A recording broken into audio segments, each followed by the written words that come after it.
কিভাবে মারলো? এরা আসলে কেউ মেনে নেবে না। ছোট মাসুম বাচ্চা কি ক্ষতি করছে?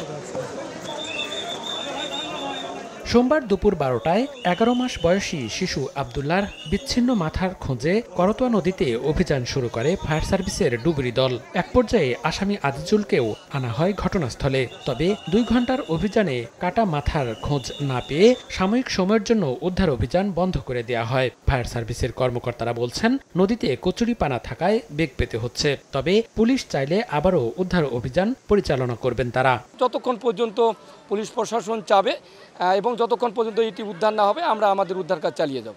এদিকে উৎসুক জনতা সকাল থেকে করতোয়া নদীর পাড়ে ভিড় করেন। এ সময় অভিযুক্ত পিতার দৃষ্টান্তমূলক শাস্তির দাবি করেন তারা। পরিস্থিতি সামাল দিতে হিমশিম খেতে হয় পুলিশকে।